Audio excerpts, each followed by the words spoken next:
యెహోషువ గ్రంథం 14వ అధ్యాయం 11వ వచనాన్ని నేను మరొకసారి చదువుతున్నాను. మోషే నన్ను పంపిన నాడు నాకెంత బలమో నేటి వరకు నాకంత బలము. యుద్ధము చేయుటకు కానీ వచ్చుచూ పోవుచూ నుండుటకు కానీ నాకెప్పటి ఎట్లు బలమున్నది. దేవుడి వాక్యాన్ని మన కొరకు దీవించునుగాక. కాలేబు గురించి ఈ మాటలు రాయబడినాయి.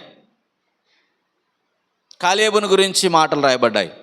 కాలేబు అంటే అర్థం ఏంటంటే, రాసుకోండి, మీరు నోట్ చేసుకోవచ్చు. కాలేబు అంటే అర్థం ఏంటంటే పరాక్రమశాలి అని వస్తుంది, కుక్క అని కూడా అర్థం వస్తుంది.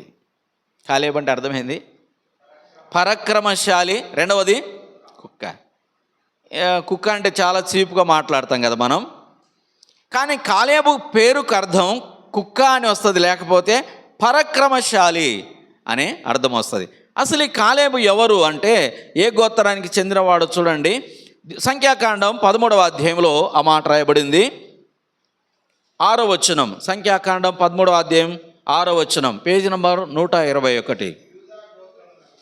యూదా గోత్రమునకు యెఫున్నె కుమారుడైన కాలేబు అని చూస్తున్నా. ఇతడు ఏ గోత్రానికి చెందినవాడు అంటే చెప్పండి? యూదా గోత్రానికి చెందినవాడు. ఈ కాలేబు యూదా గోత్రానికి చెందినవాడు. బైబిల్ గ్రంథంలో 3 కాలేబులు ఉన్నారు.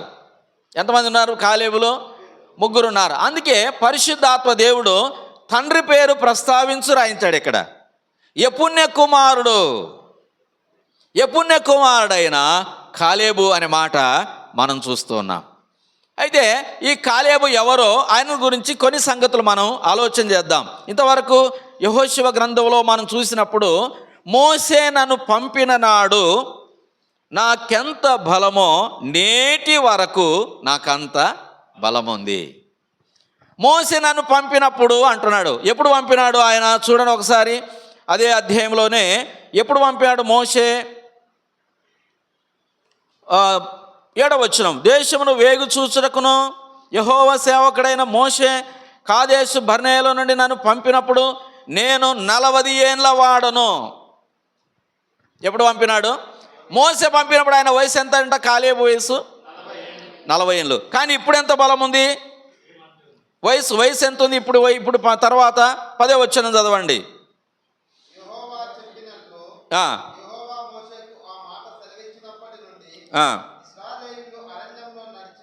ఈ సజీవునిగా కాపాడి ఉన్నాడు. ఇదిగో నేనిప్పుడు 85 ఏండ్ల వాడను. మోసే పంపినప్పుడు వయసు ఎంత? 40 సంవత్సరాలు. ప్రస్తుత వయసు ఎంత? 85. అంటే మోసే పంపినప్పుడు ఎంత బలం ఉందో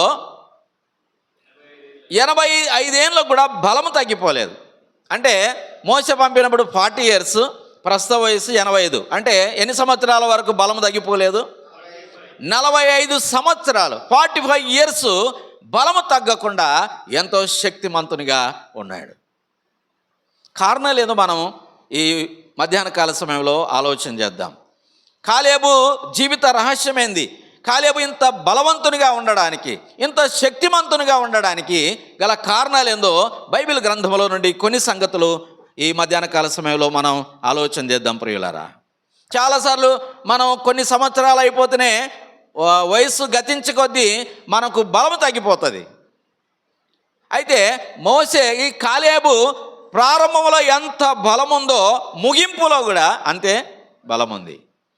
మనం ఆత్మీయ జీవితంలో ప్రారంభంలో చాలా యాక్టివ్గా ఉంటాం కదా, ప్రారంభంలో చాలా చురుగ్గా ఉంటాం, చాలా షార్ప్గా ఉంటాం ప్రారంభంలో. కానీ రాను రాను రాను రాను ఏమైపోతుంది మన బలము? ప్రార్థన రాను రాను ఏమైపోతుంది? వాక్య ధ్యానం రాను రాను ఏమైపోతుంది? తగ్గిపోతుంది. ఆత్మీయ జీవితం తగ్గిపోతుంది, ప్రార్థన జీవితం తగ్గిపోతుంది, మోకాల అనుభవం తగ్గిపోతుంది, దేవునికి ఇచ్చే విషయంలో తగ్గిపోతుంది. అంటే అన్ని విషయాలు మనం డౌన్ స్టేర్కి వచ్చేస్తుంటాం. మనం ఎక్కిపోయే వారంగా ఉండాలి కానీ తగ్గిపోయే వారంగా ఉండడానికి వీలు లేదు. బైబిల్ గ్రంథంలో ఒక ఆయన లూకాసు వార్త 10వ అధ్యాయం 31వ వచనంలో చూడండి, ఆయన గురించి ఏం రాయబడిందో చూడండి. ఒక ప్రయాణికుడు ఏం చేస్తున్నాడు? లూకాసు వార్త 10వ అధ్యాయం చూడండి, దయచేసి గమనించండి. 30వ వచనం, 10వ అధ్యాయం 30వ వచనం, పేజీ నంబర్ 62. అందుకే ఇట్లా నేను ఒక మనుషుడు యెరూషలేము నుండి యెరికో పట్టణమునకు దిగి వెళ్ళొచ్చు దొంగల చేతిలో చిక్కెను. దిగిపోతున్నాడా ఎక్కిపోతున్నాడా? దిగిపోతున్నాడు. చాలాసార్లు అంటుంటాం ఈయన బాగా దిగిపోయినాడు, అప్పుడు బాగుండే అంటుంటారు. చాలా దిగిపోయినాడు అంటున్నాడు. అంటే అర్థమైంది, దిగిపోయినాడు అంటే బక్కగా అయినాడు అని అర్థం.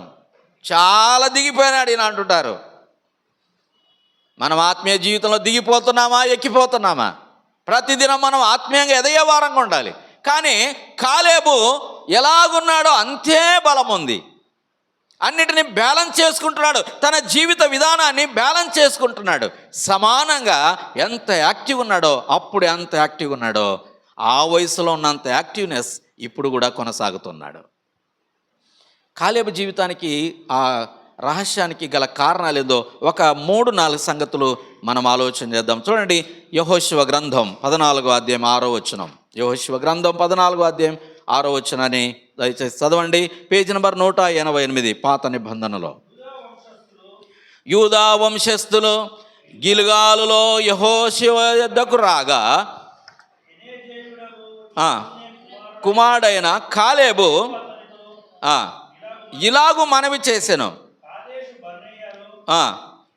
దైవజనుడైన మోషేతో యెహోవా నన్ను గూర్చియు నిన్ను గూర్చియు చెప్పిన మాట నీవు ఎరుగుదువు. ఈ మాటలు దేవుని వాగ్దానాలు. మొదటిగా దేవుని వాగ్దానాలను గుర్తు చేసుకుంటున్నాడు కాలేబు. వయసు ఎంత? ఎప్పుడు గుర్తు చేసుకుంటున్నాడు? 45 సంవత్సరాలప్పుడు కూడా వాగ్దానం మర్చిపోలేదు. మనం ఇప్పుడు చెప్పిన మెసేజ్ ఇంటికి పోతే మర్చిపోతాం, ఆ గేటు దాటితే మర్చిపోతాం. కొంతమంది ఇక్కడ అడుగుతా కూడా చెప్పలేరు అనుకోండి, ఆ తర్వాత సంగతి. ఇప్పుడు ఎవరినైనా తొందరగా చెప్పాలి. నేను అడిగిన క్వశ్చన్కు ఉదయకాలం ఏం కర్రీ తిన్నారు? అది ఇంకా రాలేదు, మైండ్లోకి రాలేదు. ఏం తిన్నారమ్మా? దోశ తిన్నారు. కొంతమంది ఏం తినేవంటే ఇట్లా ఎంటికలు పట్టుకుంటారు, గుర్తు రాలేదు అంటుంటారు. ఒక ఆయనకు దాదాపు 8 మంది సంతానం. మీ పిల్లల పేరు చెప్పంటే రాసుకొని వచ్చి చెప్తా సార్ అంటున్నాడు. ఏం చెప్తున్నాడు? పిల్లల పేరు రాసుకొని వచ్చి చెప్తాను సార్ అంటున్నాడు.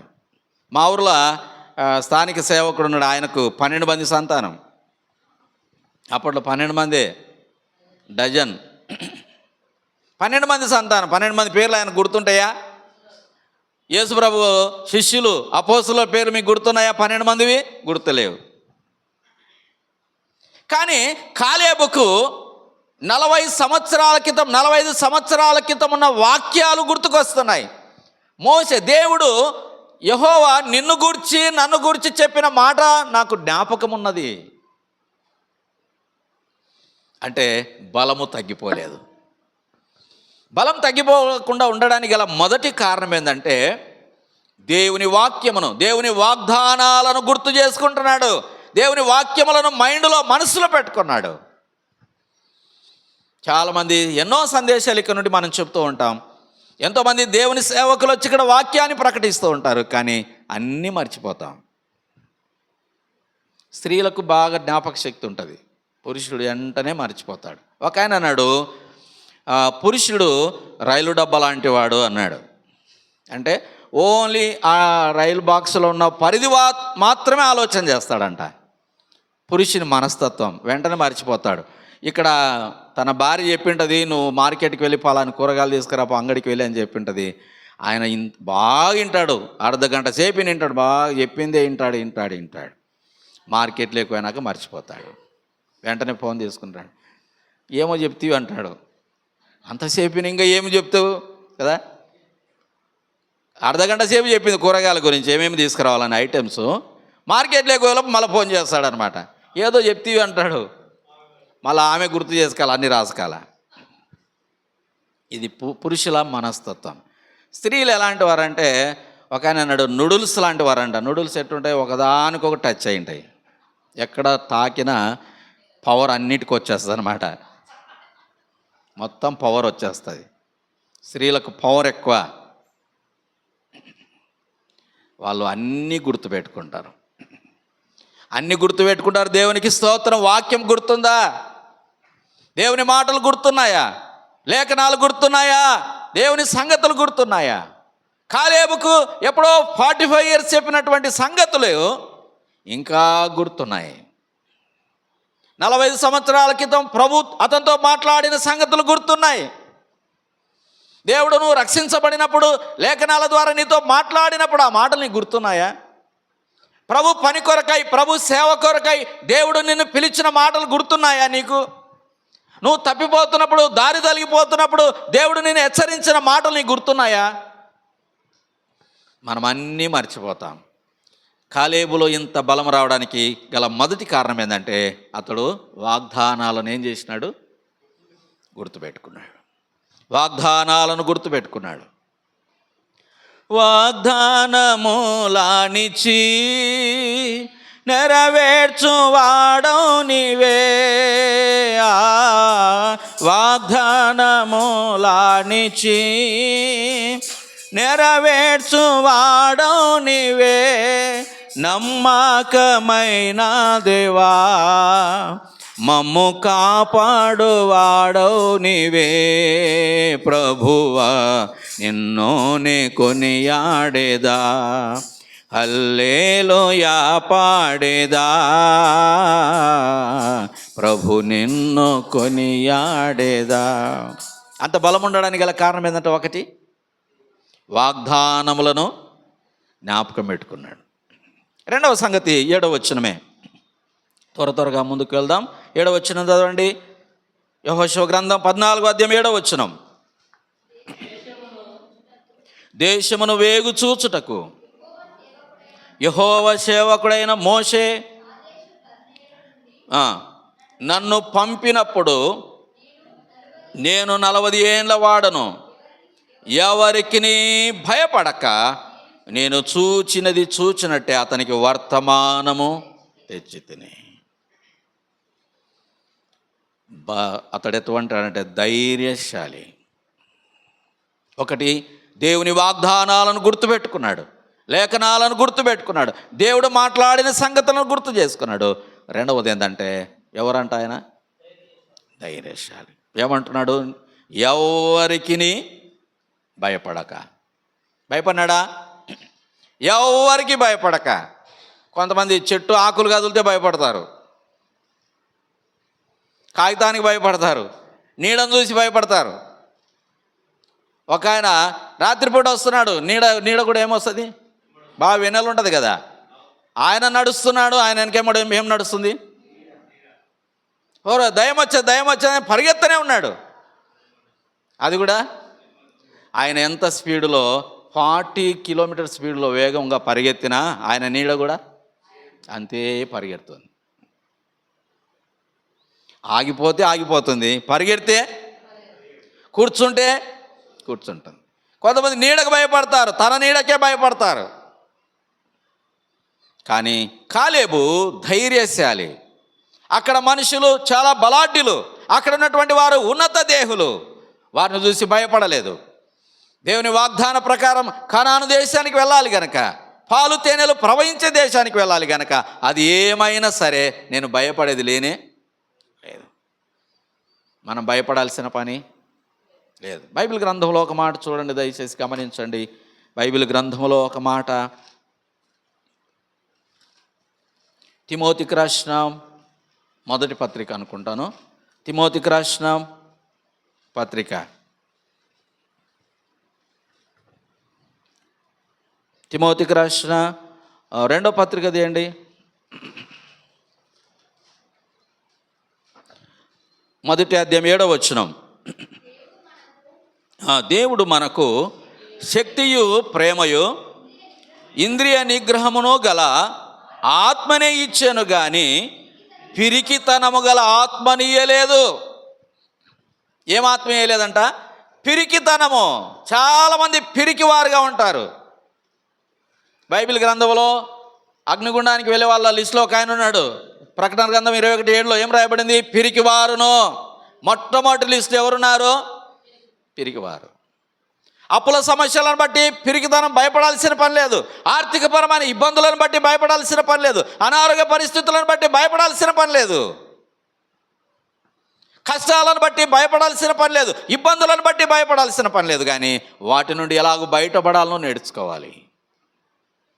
ఎవరైనా హాస్పిటల్లో ఏదో ఒక అనారోగ్యంతో చచ్చిపోయినారనుకో, గుండెని వచ్చి చచ్చింది అని ఒక వార్త ఆమెకి వినబడింది. ఆమె ఏమనుకుంటుంది వెంటనే, నాకు కూడా గుండెని వస్తుంది అనుకుంటుంది. హాస్పిటల్ ఆమె చేస్తే ఈమెకేమి? రోడ్డు మీద పోతుంటే ఒక ఆయనకి యాక్సిడెంట్ అయింది. ఈ బైక్ అయినా చూసుకుంటాడు, యాక్సిడెంట్ అయినట్టు ఈయన ఇంటికనే అనుకుంటాడు. ఓసారి ఒక ఆయన మంచి పెద్ద వ్యవసాయం చేయడానికి ఎద్దులు తెచ్చుకుంటారు కదా, ఎద్దు తీసుకొని ఎద్దును కొనుక్కొని పోతున్నాడు. అది నరసాపురం చెరువు కట్ట ఉంది కదా, దాని మీద నడిపించుకుంటూ వస్తున్నాడు అన్నమాట. ఆ ఎద్దును ఇంటికి కొనుక్కొని వస్తున్నాడు.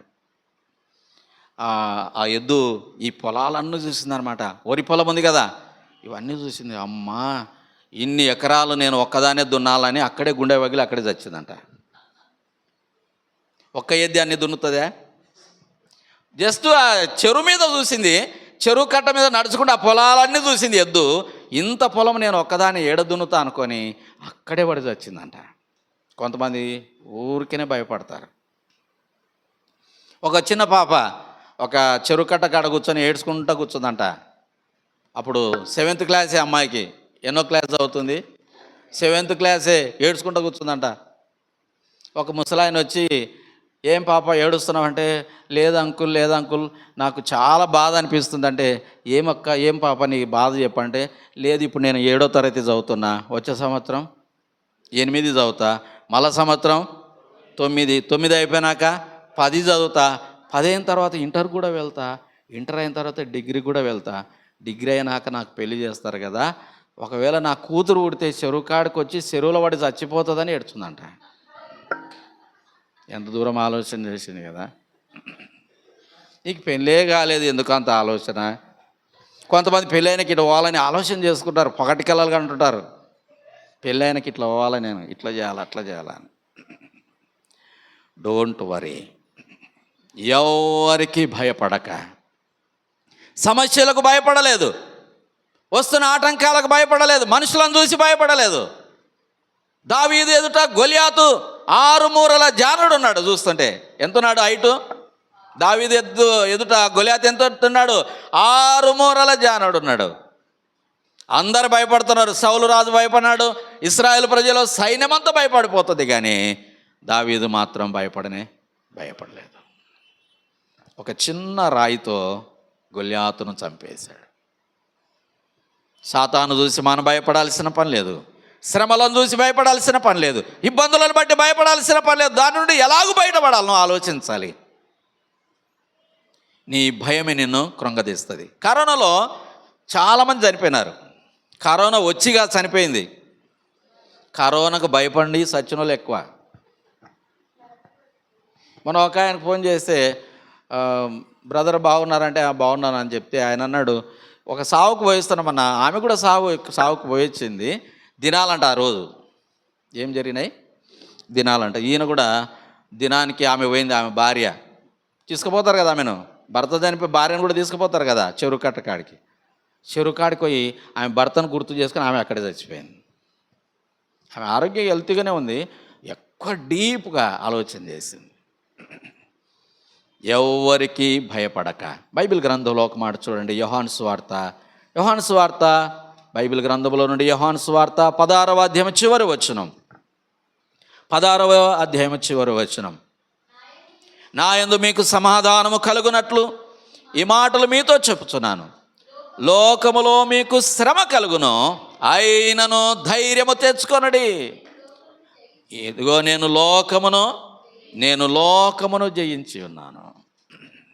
లోకంలో ఏం కలుగుతుందంట? మనకు శ్రమ కలుగుతుంది, లోకంలో కష్టాలు వస్తాయి, లోకంలో ఇబ్బందులు కలుగుతాయి. అప్పుడు నువ్వేం చేయాలా? ఏం తెచ్చుకోవాలంట? ఉంటే తెచ్చుకుంటావా, లేకుంటే తెచ్చుకుంటావా? లేకపోతేనే కదా కొనేది. మనకు లేదు కనుక, మనకు ధైర్యం లేదు కనుక, శ్రమలను జయించే ధైర్యం మన దగ్గర లేదు కనుక, అంత పవర్ మన దగ్గర లేదు కనుక ఏం చేయాలంట? ధైర్యము తెచ్చుకొనుడి. ధైర్యము తెచ్చుకొనడి. యెహోషువను గురించి యెహోషువ మోషే చనిపోయిన తర్వాత ఆయనకి చెప్పబడిన ఒక మాట చూడండి, దయచేసి గమనించండి. యెహోషువ గ్రంథం మొదటి అధ్యాయం చూడండి, 7వ వచనం. అయితే నీవు నిబ్బరము కలిగి జాగ్రత్త పడి బహుధైర్యముగా నుండి ధర్మశాస్త్రమంతటి చొప్పున చేయవలెను అంటున్నాడు. ఇక్కడేం రాయబడిందంటే, అయితే నీవు నిబ్బరము కలిగి జాగ్రత్త పడి బహుధైర్యముగా ఉండి. ఎంత ధైర్యం కావాలంట మనకు? మోషే చనిపోయినాడు, 40 సంవత్సరాలు అరణ్యంలో ఇశ్రాయేలు ప్రజలను నడిపించిన తర్వాత, ఆయన చనిపోయిన తర్వాత, మోషే మృతి నందిన తర్వాత, ఇప్పుడు యెహోషువకు ఆ బాధ్యతలు అప్పగిస్తున్నప్పుడు దేవుడిచ్చినటువంటి మాటలు ఏంటంటే, భయపడవద్దు. బాధ్యతలు పెరిగినప్పుడు భయపడవద్దు, శ్రమలు పెరిగినప్పుడు భయపడవద్దు, ఇబ్బందులు పెరిగినప్పుడు భయపడవద్దు. మనకు దగ్గరలో ఉన్నాడు చిత్తరాంపూర్లో అన్న, ఊరికి రాత్రి అంతా నిద్ర పడతలేదన్న అంటున్నాడు. మరి ఏం చేస్తామంటే స్లాబ్కి వెళ్ళి చూసుకుంటామంట అన్న అంటున్నాడు. ఒక్కోసారి అనిపిస్తుంది అన్న, ఫ్యాన్ చూస్తే నాకు అనిపిస్తుంది ఫ్యాన్ ఆపేసి తాడు కట్టుకుందాం అనిపిస్తుంది అంటున్నాడు. పరిస్థితులు ఎంత ఇబ్బందిగా. కాన్ఫరెన్స్లో కూడా ఉంటున్నాడు ఇప్పుడు ఆయన. అప్పుడు ఉండేటోడు కాదు, ఇప్పుడు ఫ్యాన్ చూసినప్పుడల్లా భయం అవుతుంది. తాడుంటే బాగుండు అంటున్నాడు. ఉరి వేసుకుంటే ఎక్కడ పోతారు? చక్కగా పరలోకమా నరకమా? నరకానికి పోతారు. నరకమంటే ఆశామాసి కాదన్నా, అది బగబగా మండే అగ్నిగుండమనా, అందులో పడినవాడు చావడు మరి, అందులో పడినవాడు చావడు మరి, మంటలేమో ఆరవు కానరాదు ఏదరి. పాతాళము అడుగులేని అంతము లేనటువంటిది. పాతాళంలో పడితే తిరుక్కుంటూ ఉండాల్సిందే, కిందికి వెళ్ళే దానికి అడుగే దొరకదు. పాతాళానికి అడుగు లేదు. దానికి కిందికి పోయి అక్కడ నిలబడదాం, అక్కడ ఆగుదాం, కిటికీ దగ్గర పోదాం, చెట్టు కింద మనకి లేదు పాతాళం. అది అడుగులేని అగాధము, భయంకరమైనది నరకం. దాన్ని తప్పించుకోవడానికి యేసు ప్రభువును సొంత రక్షకునిగా అంగీకరించాలి. మన ప్రభు మన పాపాల కొరకు సిలువలో ఆయన మరణించాడు, చనిపోయి సమాధి చేయబడి 3వ రోజున తిరిగి లేచాడు ఆ ప్రియ ప్రభు వారు. అయితే రెండవ సంగతి, కాలేబులో ఉన్నటువంటి రెండవ సంగతి ఏం చూసుకున్నాం చెప్పండి? ధైర్యశాలి. మరలా యెహోషువ గ్రంథం 14వ అధ్యాయంలోనికి వచ్చినట్లయితే త్వరగా ముగిద్దాం. 14వ అధ్యాయం, యెహోషువ గ్రంథం 14వ అధ్యాయం 7వ వచనమే. ఎవరికి నేను 40 ఏండ్ల వాడను, ఎవరికి భయపడక నేను చూచినది చూచినట్టే అతనికి వర్తమానము తెచ్చి తినే. ఒక గోత్రానికి ఒక్కొక్కరిని పంపించినారనమాట. ఎన్ని గోత్రాలు ఇశ్రాయేలు ప్రజల్లో? 12 గోత్రాలు. ఎన్ని గోత్రాలు? 12 గోత్రాలు. 12 గోత్రాలు, గోత్రానికి ఒకరు పంపించినాడు. యూదా గోత్రం నుండి ఎవరు పోయినారు? కాలేబు పోయినాడు. అట్లా ఒక్కొక్క గోత్రాన్ని పంపించినాడు. ఎక్కడ పంపించినాడంటే కానాను దేశానికి పంపించినాడు. అక్కడ పోయి పరిస్థితులు కనుక్కొని రాపండి అని వేగు చూడడానికి పంపించినాడు 12 మందిని. 12 మంది పోతే అందరూ కూడా 10 మంది రిపోర్టు నెగిటివ్గా చెప్తున్నారు, 2 రిపోర్ట్ కరెక్ట్గా ఉంది. అయితే అటువంటి పరిస్థితుల్లో కూడా అక్కడ ఏముందో అదే వర్తమానం తీసుకొని వచ్చినాడు కాలేబు. అక్కడ ఏం రాయబడింది అంటే చూచినది చూచినట్టే. అంటే మూడవది యథార్థవంతుడు. కాలేబు ఎటువంటి వాడు? యథార్థవంతుడు. కొన్నిసార్లు కొన్ని ఫ్యామిలీస్కి మధ్యవర్తికి ఎవరైనా పెడతారు. ఏదైనా సమస్య ఉంటే ఫ్యామిలీలో ఒక మధ్యవర్తి ఉంటాడు, మీడియేటర్ ఉంటాడు. మీడియేటర్ ఏం చేస్తాడు? ఇక్కడ వింటాడు, అక్కడ వింటాడు. వీళ్ళకి వాళ్ళ మీద చెప్తారు, వాళ్ళకు వీళ్ళ మీద చెప్పేస్తాడు. ఆ సమస్యను ఏం చేస్తారు? ఇంకా పెద్దగా చేస్తారు. ఒక వ్యక్తి మధ్యవర్తిగా ఉంటే, ఏదైనా మీడియేటర్గా ఉంటే కరెక్ట్గా చెప్పాలి. బైబిల్ గ్రంథంలో రాయబడింది, నమ్మకమైన రాయబారి ఔషధం వంటివాడు అని రాయబడింది. సామెతల గ్రంథంలో నమ్మకమైన రాయబారి ఔషధం వంటివాడు. ఈ కాలేబు నమ్మకమైన వాడు. అక్కడ ఏముందో అదే చెప్తున్నాడు, లేనివి చెప్తలేడు, కాని విషయాలు చెప్తలేడు. అక్కడ లేని సంగతులు మేము ఏమనుకున్నాం అట్లా చేసాం ఇవన్నీ చెప్తలేడు. అక్కడ అక్కడ ఏముందో అదే తీసుకొని వచ్చి చెప్తున్నాడు మోషే. యథార్థవంతుడు. భార్య అడుగుతుంది, ఏమి ఎక్కడ పోయినావు అంటే, ఎక్కడ వాళ్ళు ఇక్కడనే ఉన్నా అంటాడు. ఫోన్ ఎవరితో మాట్లాడాడు, ఫోన్ ఎవరు మాట్లాడలేదు, అన్నీ డిలీట్ చేసిండ్రే, ఫోన్ ఆడ వాడేస్తాడు, చూసుకో కావాలంటే అంటాడు. వీళ్ళు యథార్థవంతులేనా? కొంతమంది ఫోన్లో వస్తే 1 కిలోమీటర్ పోతారు, మాట్లాడుకుంటూ అట్లనే పోతావు. ఒక ఆయన మాట్లాడుకుంటూ కేసు కెనాల అన్నాడు. మాటలలో ముచ్చట్లు పెట్టినాడు, పోతూనే ఉన్నాడు. అది పొలం చూసలేడు, నీళ్ళు చూసలేడు, పోయి కెనాల పడినాడు. అప్పుడు గుర్తొచ్చింది, అమ్మయ్య నీళ్ళలో పడినట్టున్నా కదా అని చూసుకుంటున్నాడు. దయచేసి మీరు ఫోన్లు మాట్లాడకుండా కిలోమీటర్లు పోవద్దు. ఇంట్లో ప్రశాంతంగా చేసుకొని మాట్లాడండి, ఏ ఇబ్బంది లేదు. బయట ఎందుకు మాట్లాడదాం? మనం రోడ్డు మీద పేపర్లు వేరేటోళ్ళమా? బయట కూడా మాట్లాడుకనిక పేపర్లు వేరేటోడు మాట్లాడాలి. మాట్లాడుకుంటూ అట్లే వస్తారు కొంతమంది. ఈడు కూడా మన కాడికి అప్పుడప్పుడు ఒక ఆయన వచ్చినాడు, ఇట్లా మాట్లాడుకుంటూ అక్కడ పోతుండే. ఈడ అన్నగారు వచ్చి ఇప్పుడు ప్రార్థన చేస్తారంటే ఆయన ఏడుంటాడు? ఆయన చింత చెట్టు కింద కూర్చుంటాడు. ఈడ ప్రార్థన చేస్తాడు, ప్రారంభ ప్రార్థన అంటే ఆయన అక్కడ ప్రారంభ ప్రార్థన చేస్తుంటాడు. ఫోన్లో జాగ్రత్త, బివేర్, జాగ్రత్త. మనం యథార్థంగా ఉండాలి, దేవునికి యథార్థంగా ఉండాలి. బైబిల్ గ్రంథం రాయబడింది, యథార్థవంతులు ఆయన ముఖదర్శనము చేస్తారు. యథార్థవంతులు దేవుని ముఖదర్శనం చేసుకుంటారు. కాలేబు యథార్థవంతుడు, ఉన్నది ఉన్నట్టుగా ఏముందో అదే, లేనివి ఏం చెప్తలేడు, లేని సంగతులు ఏం చెప్తలేడు, లేని వార్తలు పుట్టించలేదు, లేని మాటలు పుట్టించకూడదు. కొంతమంది ఒక కుటుంబం నుండి ఇంకో కుటుంబం లేని వార్తలు పుట్టిస్తుంటారు. మీ భార్య ఇట్లనంట అని దీర్ఘం తీస్తుంది ఒక ఆమె. ఇప్పుడు ఆడ మొదలవుతుంది స్టార్ట్ యుద్ధం. మీ భర్త ఇటువంటి వాడంట అంటే అయిపోయింది, స్టార్ట్ అవుతుంది యుద్ధము యెహోవాది అన్నట్టు మొదలవుతుంది. కనుక మనం యథార్థంగా ఉండడం ఎంతైనా మంచిది. మరొక మాట చూసుకొని మనం ముందుకు వెళ్దాం. 4వ సంగతి 14వ అధ్యాయం 8వ వచనమే. అదే యెహోషువ గ్రంథం 14:8.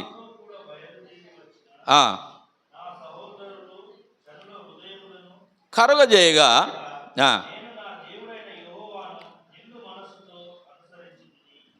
ఎటువంటి మనసు గలవాడంట? నిండు మనసుతో అనుసరించాడంట. ఆ 10 మంది ఎట్లున్నారంట? జనుల హృదయములను కరగజేయగా. 10 మంది నెగిటివ్ మాట్లాడుతున్నారు, నిరాశపరుస్తున్నారు. మనం వెళ్ళలేము, వాళ్ళతో యుద్ధం చేయలేము, అక్కడ ఉండలేమని మాట్లాడుతున్నారు. 10 మంది వెనక్కి బట్టి లాగితే కూడా కాలేబు ఎక్కడ పోతున్నాడు? ముందుకే పోతున్నాడు. మనం ఒక్కరు కాలు పట్టుకొని లాగితే దబాలు నచ్చి కింద పడతాం. మనం ఒక్కరు కాలు పట్టుకొని లాగితే మా చుట్టమోడే నన్ను బాగా కాలు పట్టుకొని గుంజుతుండన్నా అంటున్నాడు. ఈడు కూడా పడాలనే ఉంది, ముందే చెప్తాడు పడాలని ఉంది కనుక నా చుట్టమోడు ఒకడు గుంజుతున్నాడన్నా అంటున్నాడు. నిన్ను గుంజక ఏం చేయాలా? నువ్వే పైకి పోయేటోనివే, కాలు అడ్డం పెడితే కింద పడేటో. నేను గుంజక నేను ఏం చేయాలా? ఎక్కిసే కూడా ఎక్కుతలేవు. కొన్నిసారి పిల్లలు మనం పైకి ఎత్తుకొని ఒరే ఎక్కి సజ్జ పట్టుకరా అంటుంటాం. మనం వాడు వద్దు డాడీ అంటుంటాడు. ఇంక ఎక్కలేనని మనం ఎందుకు ఎత్తుతాం? కిందికే దించి కింద పడేస్తాం. దరిద్రం నాయాలను అని కింద పడేస్తాం కదా. మనము ఎట్లుండాలి? మనం నిరాశ పడకూడదు. 10 మంది వెనక్కి బట్టి లాగితే కూడా కాలేబు ముందుకే పోతున్నాడు. మనం ఒక్కరు వెనకకు లాగితే అయిపోయి పడిపోతాం, మన పని అయిపోయింది. చూడండి, కీర్తనకారుడు దావీదు అంటున్నాడు ఒక మాట, ఇంకో మాట చెప్పి ముగిస్తాను. కీర్తనకారుడు 61వ కీర్తనలో దావీదు అంటున్న మాట చూడండి ఒకసారి. 61వ కీర్తన 1వ వచనం చదువుతారా? ఆలకింపుము, నా ప్రార్థనకు చెవియొగ్గుము, నా ప్రాణము తల్లడిలాగా బూదిగంతములో నుండి నీకు మొరపెట్టుచున్నాను. నేను ఎక్కలేనంత ఎత్తైన కొండపైకి నన్ను ఎక్కించు. దావీదు ఆశ, నేను ఎక్కలేనంత కొండలపైకి ఎదగాలి, నేను ఉన్నత శిఖరాలను అధిగమించాలి. వెనక్కి చూడను, వెనక్కి తిరగను. No turn back. నేను వెనక్కి తిరగను, నేను ముందుకే చూస్తా, పైకి ఎక్కిపోతా, ఆత్మీయంగా ఎదుగుతా. చర్చిలో ఎవరైనా అయ్యగారు చిన్న గట్టిగా అరిచిండు అనుకో, అయ్యగారు నన్ను ఇట్ట నిండు తిరిగి, అమ్మగారు నన్ను ఇట్ట నిండు, దావీదేమంటున్నా తెలుసునా? నీతిమంతులు కొట్టుట నాకు తైలాభిషేకం. హెచ్చరించే వాళ్ళు ఉండాలి సంఘములో. సేవకులు గద్దిస్తారు, గద్దింపు వినేవాళ్ళు ఉండాలి. నేను ఇంకా చర్చికి బంద్ అవుతా చూడన్నా, వేరే చూసుకున్నా చూడుగా కదా. ఈ హాస్పిటల్ బాగాలేదని ఇంకొక హాస్పిటల్కి పోయినా ట్రీట్మెంట్ మాత్రం అదే ఉంటుంది, అంతే కదా. ఈడేం బాగా చూసలేరు. ఇంజక్షన్ అయితే బర్రెలు కూర్చున్నట్టు కూర్చుతున్నారని ఈడ బంద్ చేసినాం అనుకో, ఆడ ఎద్దులో కూర్చున్నట్టు కూర్చుతారు. ఇంజక్షన్ ఎక్కడైనా ఇంజక్షనే. అక్కడ పోయినా గద్దించే వాళ్ళు ఉంటారు, సంఘంలో ఉండరా? హెచ్చరించే వాళ్ళు ఉంటారు. ప్రారంభంలో బాగా మంచిగా చూసుకుంటారు అనుకో, వచ్చినావు కనుక కొత్త చుట్టమని మంచి మంచి బిర్యానీలు పెట్టి చికెన్లు పెడతారు కదా 2 రోజులు చుట్టానికి. తర్వాత ఇక 3 రోజులకు మురిగిన చుట్టం అవుతాడు, 2 రోజులకు మంచి చుట్టం అవుతాడు, 3 రోజులకు మురిగిన చుట్టం. ఇక గిన్నెలు పైనుంచి ఎత్తేస్తుంది ఆమె. వాళ్ళకి అర్థం కాల, ఉండేటోళ్ళకు చుట్టాలకు అయిపోయిందిరా మన పని, మనం వెళ్ళిపోవాలని, సాప సర్దుకొని పోవాలని.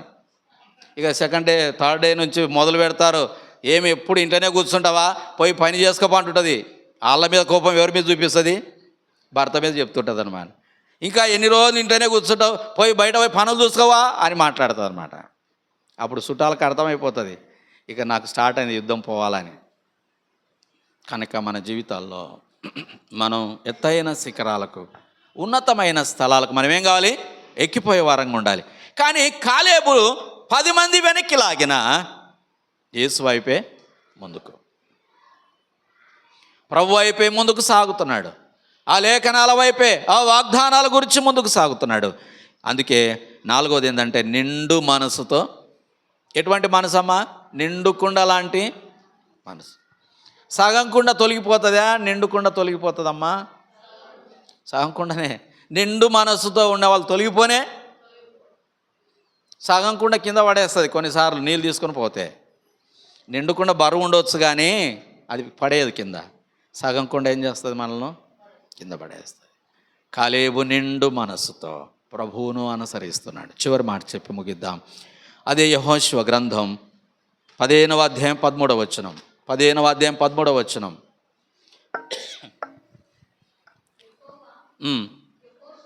ఇచ్చిన ఆజ్ఞ చొప్పున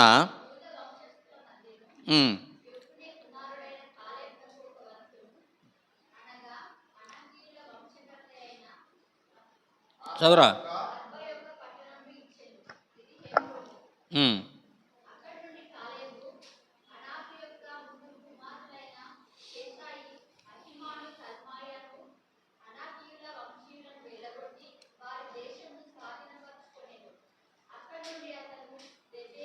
పదిహేడవ వచ్చిన డైరెక్ట్. కాలేబు సహోదరును కనజు కుమారుడునైన ఒత్నీయేలు దాన్ని పట్టుకునేను గనుక అతడు తన కుమార్తె అయిన అక్సాను అతనికి ఇచ్చి పెళ్లి చేశాను. పెళ్లి చేసిన తర్వాత కింద ఆ యొక్క 19వ వచనంలో దక్షిణ భూమి ఇచ్చి ఉన్నావు, నీటి మడుగులను కూడా నాకు దయచేయమనగా అతడు ఆమెకు మెరక మడుగులను, పల్లపు మడుగులను ఇచ్చాను. వాగ్దాన దేశంలో ఉన్నటువంటి స్వాస్థ్యాన్ని ఎవరికి అందించినాడు? తన తర్వాత తన పిల్లలు కూడా అందించినాడు. కుమార్తె ఆక్స ఉంది, ఆమె కూడా ఈ కానాను దేశంలో ఉన్నటువంటి స్వాస్థ్యాన్ని తన తర్వాత తరానికి అందించాడు. దీన్ని బట్టి మనం అర్థం చేసుకోవాల్సింది ఏంటంటే తన భక్తి జీవితాన్ని తన తర్వాత తరానికి ఇచ్చినాడు. మన భక్తిని ఎవరికి ఇవ్వాలి? మన పిల్లలకి ఇవ్వాలి. మన ప్రార్థన జీవితాన్ని ఎవరికి ఇవ్వాలి? మన పిల్లలకి ఇవ్వాలి. మనకే ప్రార్థన లేదు, మన పిల్లలకి ఏమి ఇస్తాం?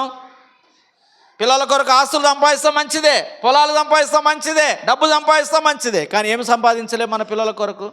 ప్రార్థన సంపాదించాలి.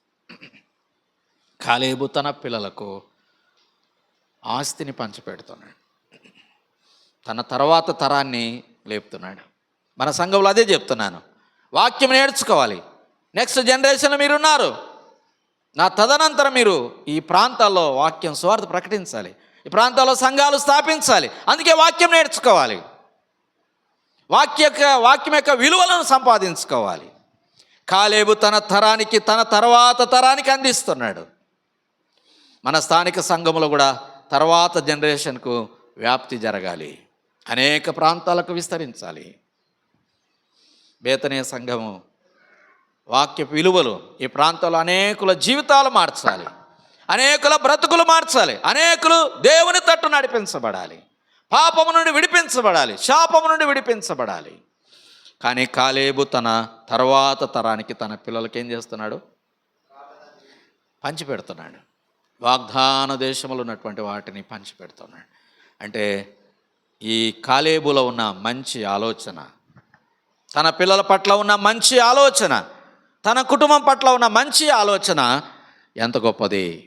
పిల్లలకు మనం ఏమి ఇస్తున్నాం కదా? పిల్లలకు మనకు ఫోన్లు ఇవ్వడం మనకు బాగా తెలుసులే. ఇప్పుడు అందరికీ ఫోన్లే, పిల్లలకు కూడా. పుట్టి 6 నెలలు అయితే ఫోన్ చేతిలో పెడతారు, మనమే ఇస్తాం, వాళ్ళకి నేర్పిస్తాం. ఏడుస్తున్నాడని అలాను కొంచెం సతాయించలేక ఏం చేస్తాం? పిల్లలకు వెంటనే ఫోన్లు ఇచ్చేస్తాం.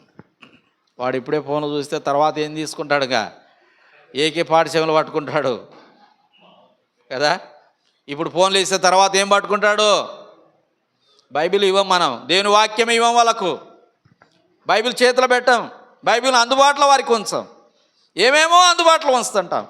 చాక్లెట్ కావాలి నాయన కొడుక అని చాక్లెట్ కొనిస్తాం. బూస్ట్ తాగుతావా, హార్లిక్స్ తీసుకుంటావా అని చెప్తుంటారు కదా. అన్నీ ఇస్తారు కానీ వాక్యం ఇవ్వరు, పిల్లలకు బోధ చేయరు, దేవుని వాక్యం వారికి పంచిపెట్టరు. బైబిల్ గ్రంథంలో ఏం రాయబడింది? ఎఫెసీయులకు రాసిన పత్రికలో 6వ అధ్యాయంలో ప్రభు యొక్క శిక్షలను బోధల వారిని పెంచుడి. ఆ విధంగా పెంచగలిగితే మన పిల్లలు ఎంతో క్షేమంగా ఉంటారు. ప్రియులారా వినండి జాగ్రత్తగా. కాలేబు జీవిత రహస్యం 5 సంగతులు. కాలేబు అంత బలవంతుడిగా ఉండడానికి 45 ఇయర్స్లో కింద ఎంత బలం ఉందో 85లో కూడా, 40లో ఎలాగున్నాడో 85లో కూడా అలాగే ఉన్నాడు. అంత బలంగా, అంత దృఢంగా దేవుని కొరకు జ్ఞాపక శక్తి కలిగి వాక్యాలు ఎక్కడ మర్చిపోకుండా దేవుని కొరకు ఒక పవర్ఫుల్ మ్యాన్గా, దేవుని కొరకు ఒక విలువైన వ్యక్తిగా జీవించినట్టుగా మనం చూస్తున్నాం. కనుక మనం కూడా దేవుని కొరకు బ్రతుకుదాం, మనుషుల కొరకు కాదు, దేవుని కొరకు జీవిద్దాం. పౌలు అంటున్నాడు, నా మటుకైతే బ్రతుకుట క్రీస్తే, చావైతే నాకు లాభం. బ్రతుకుట క్రీస్తే. ప్రభు కోసం మనం బ్రతుకుదాం. దేవుడు మన కొరకై కొద్ది తలంపులు దీవించి ఆశీర్వదించునుగాక. ఆమేన్.